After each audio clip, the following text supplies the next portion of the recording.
My name is Daughtry. I'm here with Mr. Goodwin. We are at Shadyside Academy, particularly in the art building. The date today is May 3rd, 2024. Do I have your permission to be recorded? Yes. Okay. Yes. Okay. So my first question is, how did you first become interested in art? In high school. What high school did you go to? Central High in Philadelphia. Okay. So I got a lot of positive reinforcement in high school from my art teachers, and I decided I was interested because I got good feedback from that area of my academics. Okay. What kind of art? Just like film or all of them? Back in high school, the high school I went to, you didn't get much choice. It was just a generic art, and you did painting and drawing if you could afford painting. You mostly did drawing, and you sort of followed assignment goals, and you were a goody two-shoes, and that was art. Okay. Yeah. So was that like your main inspiration to doing art education, or was like your outside influences? I wasn't interested in education. I was interested in doing art and sort of being out in that sort of a social world. Mm-hmm. I just saw it as freedom, and I was interested in what other artists were doing and where art was shown and the way people talked about art. I was interested in being associating with all that. Okay. Any like people, like artists that you really like? It was in the 70s. I really enjoyed some guy named Baskin. Okay. I enjoyed Cubist. I enjoyed that style of drawing. I was sort of attracted to what was contemporary at the time. And what was contemporary at the time really was abstract expressionism and pop art. Would you like to go a little deeper into that? Well, what was contemporary? What in the 70s? That's what was considered the avant-garde. Pop art was considered the avant-garde, and there's a connection between pop art and abstract expressionism chronologically. So in the 50s and 60s, you get this abstraction that's popular, and then in the 60s and 70s, these pop artists like Warhol started coming out, and they were sort of cultural ideas that sort of made themselves contemporary. And if you wanted to be contemporary, then you saw some value in the things they were doing that were identified as modern. Right? You wanted to be modern. To be modern was to be like on the edge, state of the art, the avant-garde. And in this country, that sort of means on the cusp of success, the next vanguard. We wanted to be like we wanted to be liked, and if you were a hip, cool dude who did abstractions and you knew who Warhol was, someone was going to like you. I want the people who like people who knew who Warhol were to like me. Okay, so you said you went to high school in Philly. Were you born like in Philly? Yeah, I was born in Philly. We generations ago we moved from Alabama, and we did the northern migration that a lot of black people did to get out of the South for whatever reasons, for jobs, to get away from the social atmosphere, for safety. Mm-hmm. My part of the group went to Philadelphia, and my grandmother established a home there, and my mom grew up there, and I was born there. Okay. Why Pittsburgh? How did you get to Philly to Pittsburgh?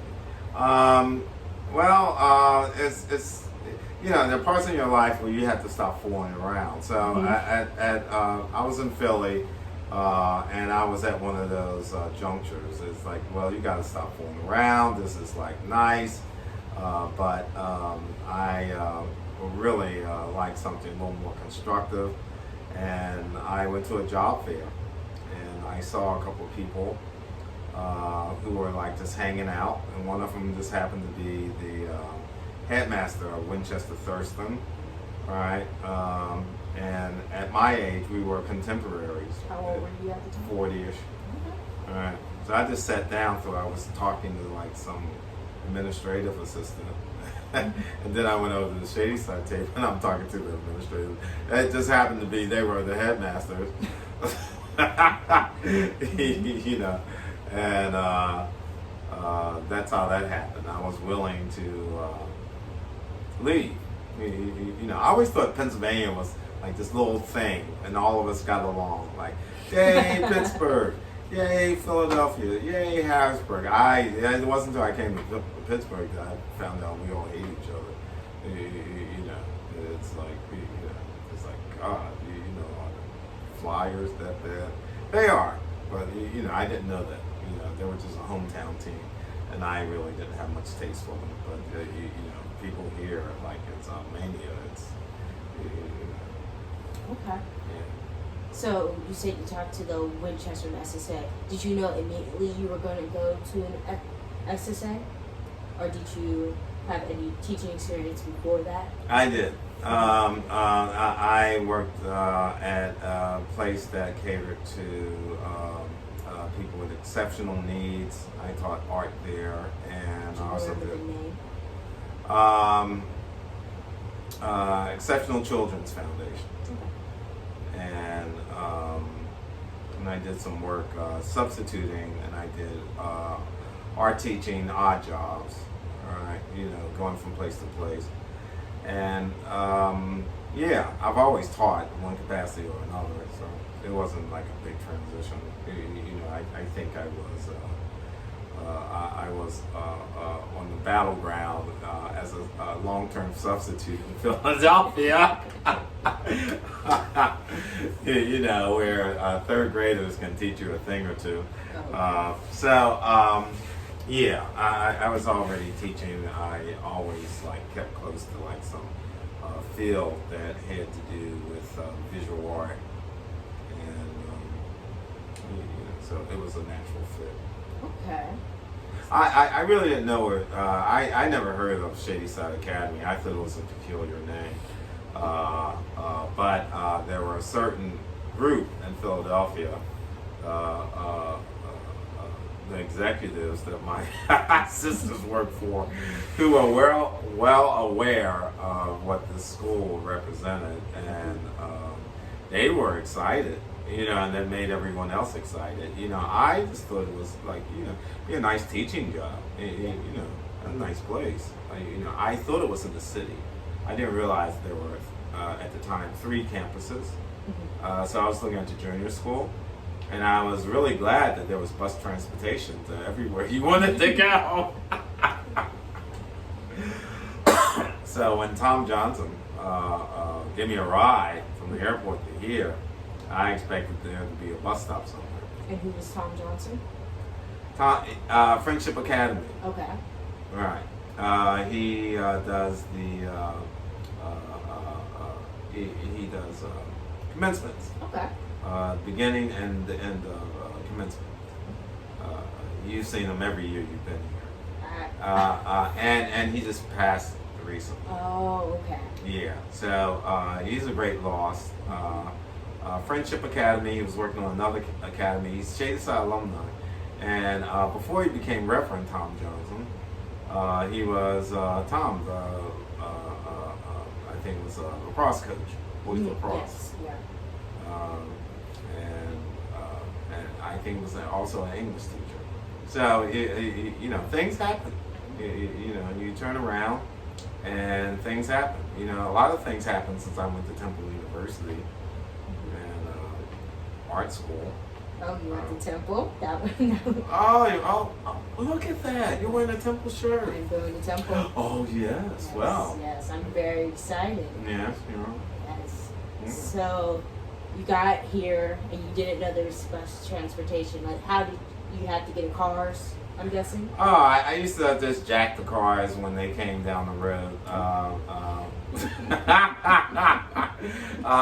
Yeah. Everyone here drove, and there were like lots of cabs. So for a year, you know, I just hitched with anyone who drove by. I lived up there on the roundabout, Okay. and I would just come down and wave my hand. Someone would stop and take me to like the waterworks. Okay. Yeah, it was pretty sweet. A lot cheaper than what I'm doing now. Okay. What was your first teaching experience here? Like the first day you get here, what was it like? It was in the Cella Croft. That's where the art department was. I met Scott Aiken and Carrie Batchelor, who were the art instructors. And they sort of, along with Richard Gable, who was the Dean of Studies, Peter Counts, who was the president, and Sarah Eldridge, who was the headmaster. They kind of led me around, introduced me to everyone, showed me the building. It's a big place. It takes a while. So by the end of the day, I was exhausted, and I had just said hello to a lot of people. They have a program. Well, they have a program where they just sort of introduce you to everyone. Oh. And you know, they take you around and say, this is so and so. They do it to every new instructor. They're doing it now to the newer instructors, and then they have a program for new instructors, and they, you know, talk to you, show you the ropes and all that. Okay. So what was like your first time like in the classroom? How did you teach art then?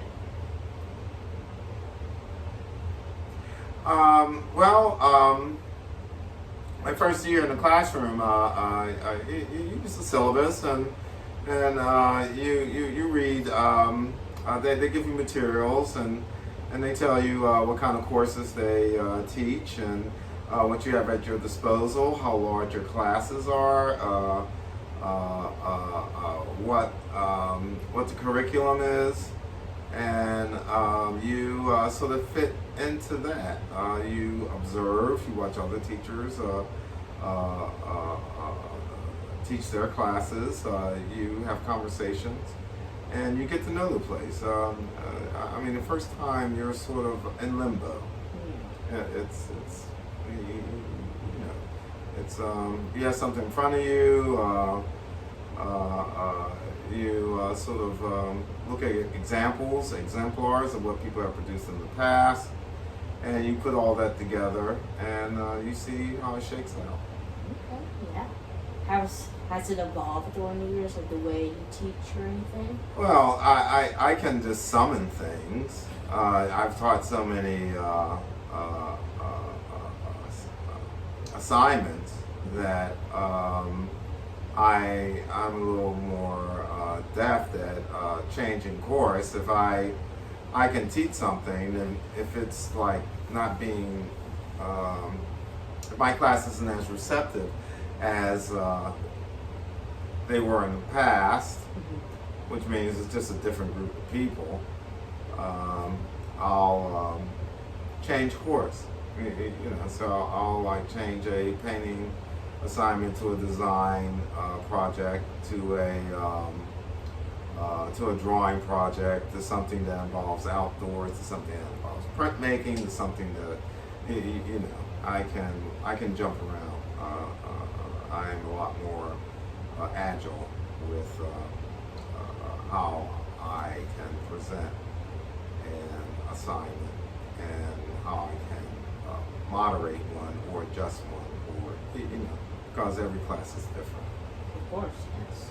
So are the courses still the same that you were teaching in the beginning of your career at Shady Side? They're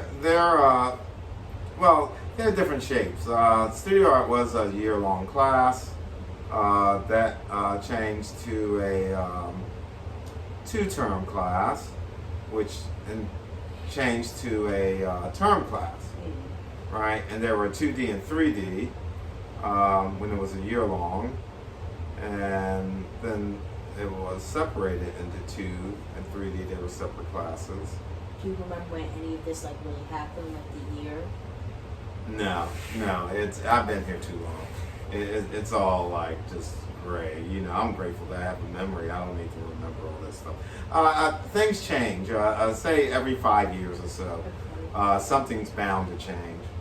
You know, so it just evolved. You know, now we're art core, and we're 2 and 3D in one class, and that's a huge, humongous change. It went from a year to a term.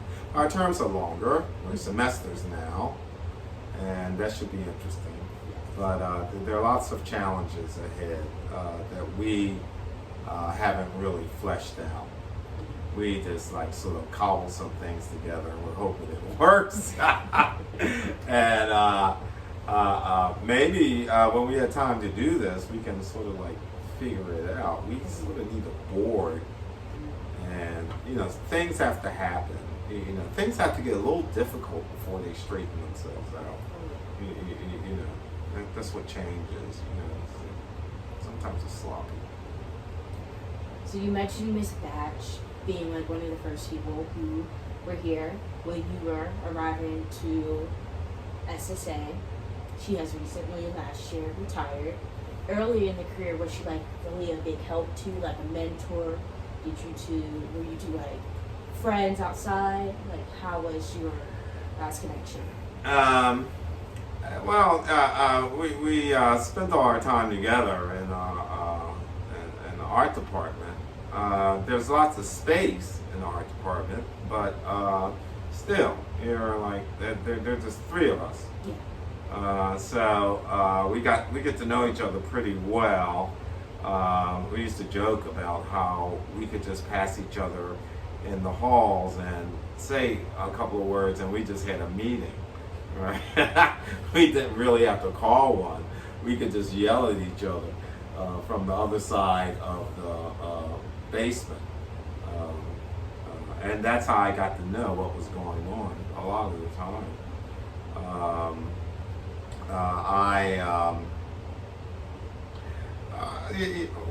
I mean, by and by, we got to know what was going on with each other's families, but you know, it wasn't like it wasn't soapy. Yeah. Right. You know, we had private lives. We went on separate vacations, and every once in a while we would meet on the outside, but for the most part, I mean, it's really intense that you spend your time, especially in this building, where like you really have to isolate. You have to find some place to go if you don't want everyone crawling all over you. It's sort of like a kindergarten room, you know, but with classes. So her class is all over me, and my class is all over her, and Scott's class is all over. And you know, that's the way this thing functions. Our anthill functions. So we were all always in each other's face. You know, it was unusual that we weren't. You know, it's like I could come here. There's a little corner that she used to go to. There's a little cubby upstairs that Scotty decided. That's the only way we could get away from each other. Otherwise, we were sitting on each other's laps, you know, telling each other really bad jokes. Do you like remember any joke that was like No, so bad? No, you don't get that. Okay. You have to take a class to get those jokes. I have. Yeah, well, then don't repeat them. Okay. So you said you were coming from the basement. How did this become the art building? It was being built before I got here. I think it was Did you get here again? 95. Right. So it had been. I think originally it was a storage facility for maintenance. Okay. Right. Before that, it had some kind of structural significance. It would deliver heat to all the different areas of. I don't know how that sounds really like steampunk, doesn't it? It's like there's a little hole. I can take you there. There's a little like area where like there's a duct leading through it, and somehow through that duct, the campus was heated. It was heated from this building, and then when that became that system, the heating system became obsolete, they turned this into a storage facility, right? And it didn't have floors. It has 4 levels now. It didn't have floors. It was just this tall, right, from basement to ceiling. Probably would have made a really great private studio. And then they thought like, oh, let's have an art center. And Benedum, who's like a real big patron of the arts of Pittsburgh, gave some donations, and I guess there was a capital campaign. And this was one of the first buildings that I think that was converted. It was this building, and then there was the hockey rink, and then there was like some renovations here and there. And you know, this place is always under some kind of construction. You know, it's amazing. You go away, you come back, and there's another building. And people are like, they get on the head, like, oh, well, they point to the hill and like, that wasn't here when I was here. You know, like tough look. You know? All right, but yeah, I've been in here. I was only in the basement for 1 year. 1 year.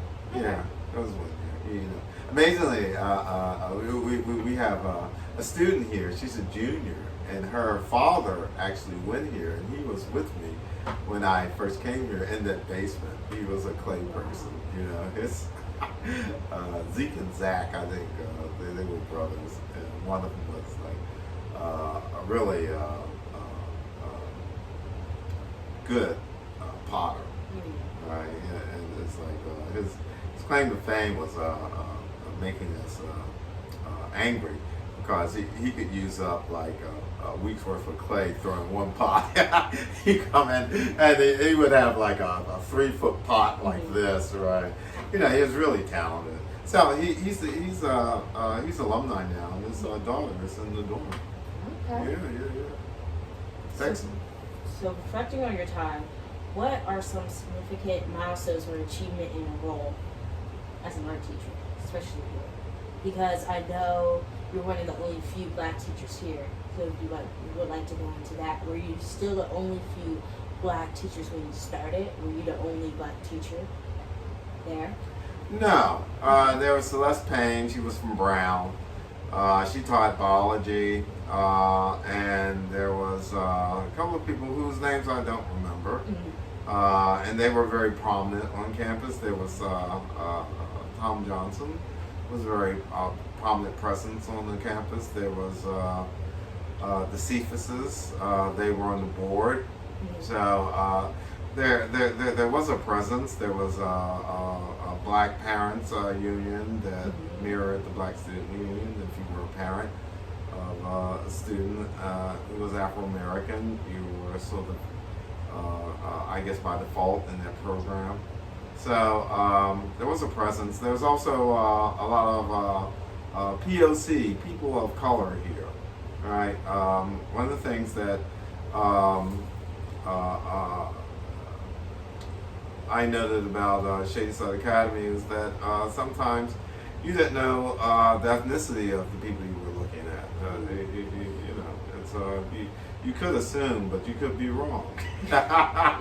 And it was something that sort of went by the wayside.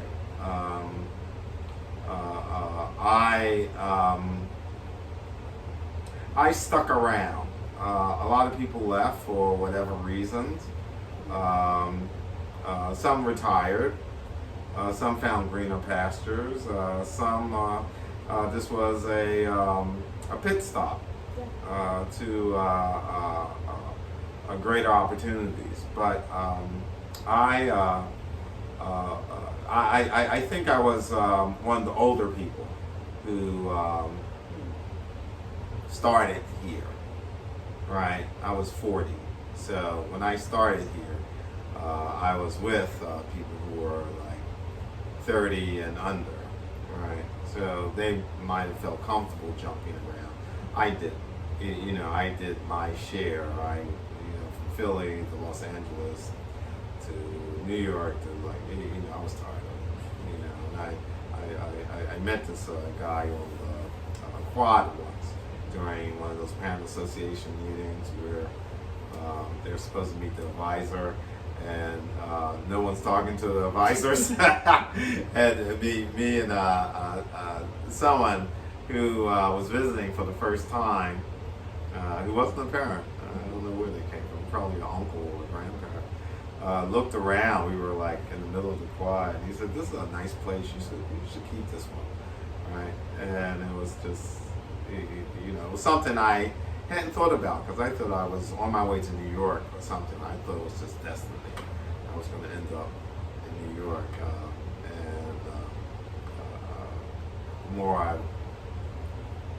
the longer I was in Pittsburgh, the less I wanted to go to New York. It's like I just didn't have the energy for all of that. You're tired of jumping around. So, I found myself being like, well, this person's coming, this person's leaving. I had a joke. I would tell myself, like, well, don't get too close to anyone before their third year, because they might just saddle up and just ride into the sunset. So, Can you share a particular project that you still think about today from like a student? Could be any time in your career. There are so many. There are so many projects that sort of amaze me. That's sort of why I get up in the morning to see someone do something that's going to blow me away, and the odds are it's going to happen like a couple of times a year. Mm-hmm. Someone's going to do something that is going to impress me. It's going to impress everybody here in the city, maybe in the country, and maybe hopefully it has something to do with me. Hopefully. Let's see. Well, a lot of it doesn't get seen because things are so busy around here that I don't have a chance to really.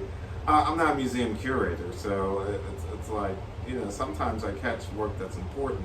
Usually painting, because it's slower, but other things it's like people are taking so many incredible photographs, but you go to every student has 80 photographs, so and if I want to focus on one, I would have to do a lot of work, and there are only so many hours in the day.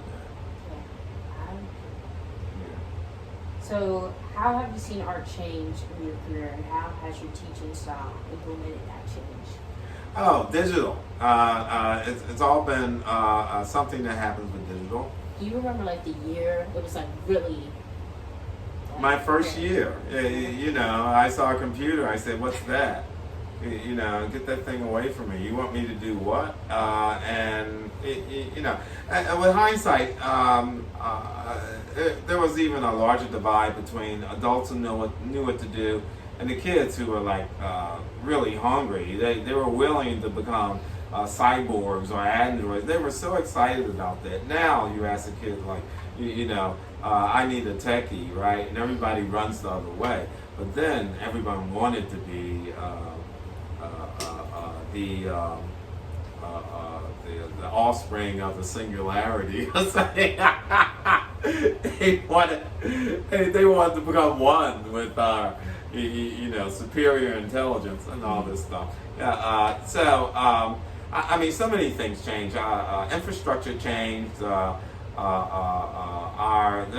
way we did things change drastically. I still remember some old tech that were like carted out as this changes the world. It was something in the trash now. It's not even in the trash. It was thrown away so many years ago. You know, like. Do you remember like with a name, like kind? I would have to look it up. Yeah. But you know, it was when Apple computers had butts. You know, these these long like chassis. Oh god, it was really funny. It was really funny how proud people were of the state of the art during that time and place, right? And how it was displaced.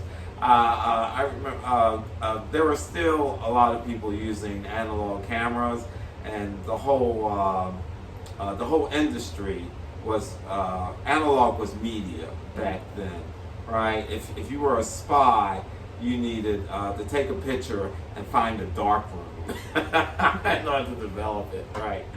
Now you just press a button, and now it's on your phone. You don't even need the camera to do dastardly deeds. I remember when people didn't want to be seen or recorded, and everyone had camera and recording devices on them, and everyone was talking on them, right? So you were surrounded by like 15 cameras in a restaurant, and it was sort of like a paranoid person's nightmare, greatest nightmare, to be like, and some people did abuse them. It's like all you gotta do is press a button and you film somebody. Yeah. So things changed when I got used to my laptop. That's when things started to change. It became like, who needs a dog when you have a laptop? And constant companion. And then I couldn't get rid of it. Who needs a freeloader when you have a who needs overtime when you when you're going to do it anyway when you have a laptop? Mm-hmm. And that's when things kind of changed. These all-in-one devices kind of changed reality for me.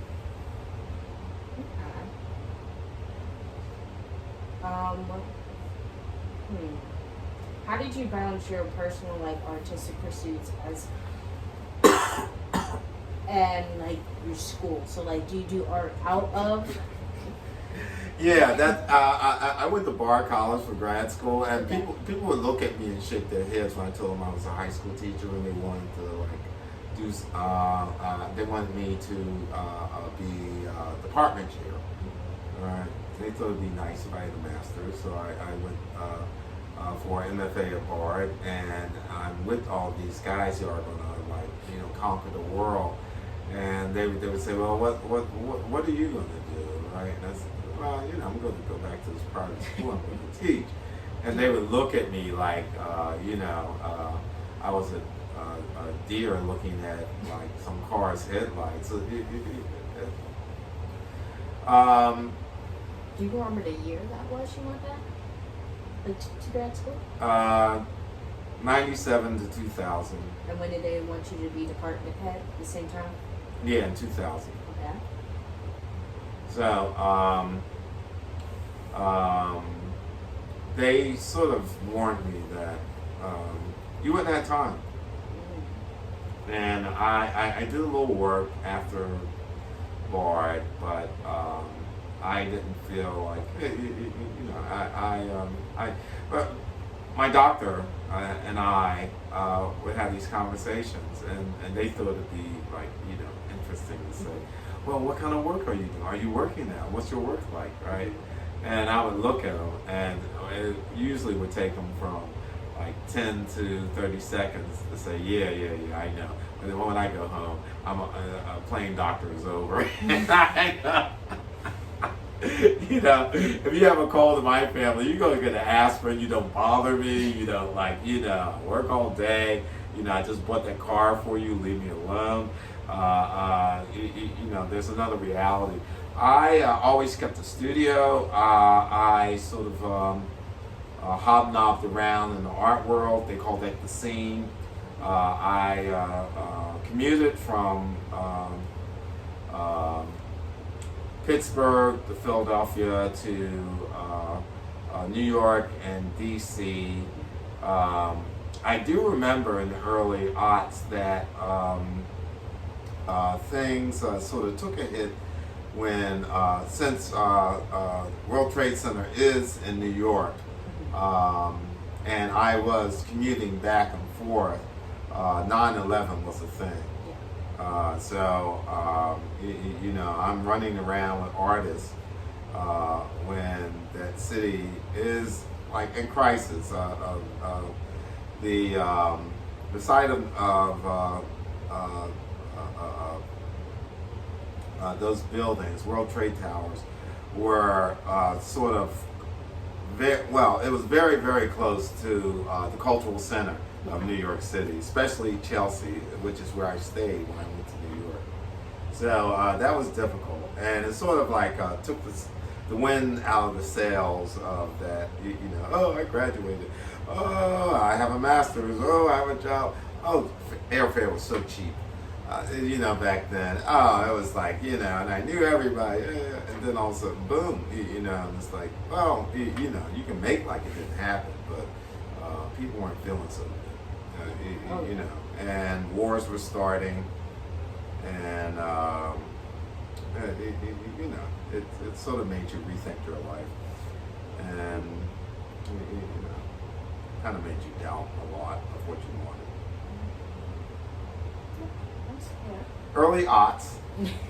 How would you describe the role of art in shaping culture and identity in our school community, especially for the people you mentioned, people of color, the Asian community, the Black community? I personally think people bring identity to the art. You sort of lay it out there, say, well, you know, what would you like to do, right? And when you pick it up in discussion, you can discuss aspects of it. Like, so what is this? What is that, right? Usually the student who's doing the art can tell you what part of it is about identity. They can tell you about their lives through their choices. So I sort of allow that to happen if they choose to go there. I mean, most students in Shadyside, like eventually, whether they like it or not, end up in some kind of blue and gold vortex. It's kind of funny. It's like you know, there's this twister that rolls in every homecoming and lays down the alumni, and I mean, you can just feel this blue and gold like aura, like this like go up into like sort of a borealis kind of effect, and that's who they are. And then they have like little traces of their ethnic identities or where they came from, but they all kind of mesh, you know, into like one melting pot. You know, and after a while, you feel a little like an evil genius when you can predict that it's some of that is going to happen, right? Because there's a lot here on the surface, beneath the surface, being revealed constantly, and it's interesting. Identity at Shadyside Academy is interesting. It comes in like it's real subtle, but then it just blares at you at certain times. I remember when I first came here, they let me on a tour, right? A night tour, right? I think they were having a Kwanzaa event somewhere, right? I think I was one of the presents, but I'm saying, what? This is weird. But on my way there, I got a little tour, and they took me through Curry, and I saw about 20 people in traditional East Asian dress, and they were. We used to have this big world culture assembly. Okay. right? And the the part that brought down the house was these traditional Indian dancers, right? Who were all kids, right? Who all came in like saris and traditional wear, and they would do a thing that was just incredible. But even without the actual artistic performance, just to look at that, they were just hanging around, right? It's like you can picture people hanging around a water fountain, a water cooler, right? Just having a conversation, but they're dressed like in like office clothes or something. These guys were dressed in like these saris and they had henna on, and they had this makeup on, and it was just like, it was mind blowing. It was just absolutely mind blowing, and it was just like that was just a small corner of this place, right? And then I like went to another place, and they were having the adults were having Kwanzaa, and it was really weird. That was a very strange night. So yeah, that's part of the culture shock of having so many different things interact on a daily, monthly, yearly basis here. It's an institution. It's a school. And things like that, I guess, happen, and that's part of the satisfaction of being here is that these things happen here. They don't happen like everywhere.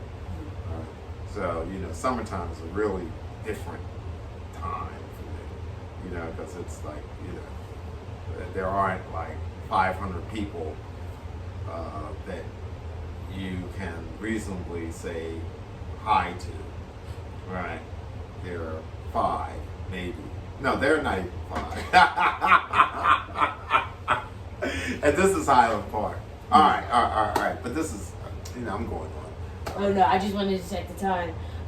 Looking back at your career, this is our last question. All right. What advice would you give to your younger self starting off as a teacher at Chase? Repeat that. So, looking back at your career, what advice would you give your younger self starting out as a teacher at Chase? Save more money, buy bigger cars, learn how to drive a little earlier. Let's see. Make deals, right? I had an awful lot of fun. It's like, oh my God, this is fun. It's like you feel like you robbed a bank or something. It's like, for me, because I'm like a single guy, and all single guys are sort of like idiots. So true to form, true to my tribe. I had a lot of fun.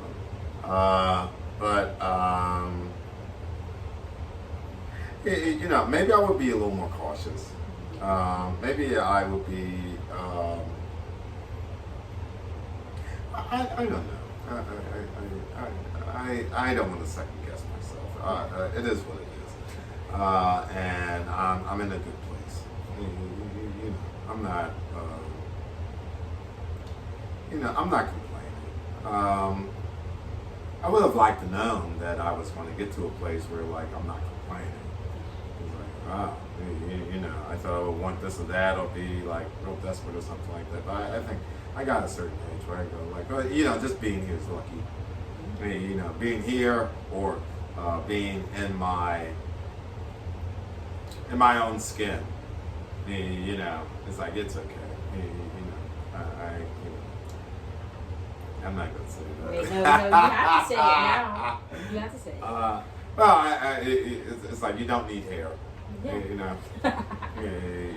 You just don't need it. Oh, that's incredible. I mean, the hairstyles. I mean, what is that? That's not the question you asked, but it's you wouldn't be. You don't know what culture shock that is. Yeah, well, you sing black exploitation. Oh yeah. Yeah. All right. Right. Do you see anybody that looks like you? They're from Jamaica if they do. All right. And even then, yeah, it's not that. Maybe they're from Africa. All right. Or maybe it's or maybe you're a kid. You know, because I remember believe it or not, one point we used to wear plaits. Oh. Right. But that was nobody thought of themselves as urban. Right. That's just what you did with your head. Right. And then you know, for some reason everyone wanted to fro. You know. And then, you know, dreadlocks. And then all of a sudden people like just came up with all these like brilliant ideas about what to do with hair. And you can see that. And that's, you know, yeah, it is amazing. It is amazing. It's like, it's really funny to hear black college students geek out about hairstyles. You know, because they have all these options. They have all these choices. And, you know, all of a sudden it's a thing. You know, it was never a thing. You wouldn't believe. You know, think James Brown. Yeah. Oh yeah. A little slick. Yes. Do you know what that was called? It's called a process. Do you know what a hot comb is? Yes. Yeah. Okay. Oh goodness. That gives me nightmares. It gave your grandma nightmares. Yeah. But yeah, things have changed in terms of like you can look at media and films and see how things have changed. There's almost a record of how things have changed, and it's you know, I mean, if you're from back there, it's a new day. You know, and also if you're from back there, there's a sense that someone else should be leading. Right? There needs to be a reorganization of priorities and approaches and all that. Because at a certain point, the past just messes things up, and someone has to reorganize, you know, or we'll just keep doing the same old crap. You know, I mean, hopefully. What did you think of World War II when you found out? You know, I mean, like, please get rid of those people. You know, do us a favor and tell them they're too old and they need to go home or something like that. You know, it's like, get rid of those guys. Anyway, okay. Yeah. Well, thank you so much, Mr. Goodwin.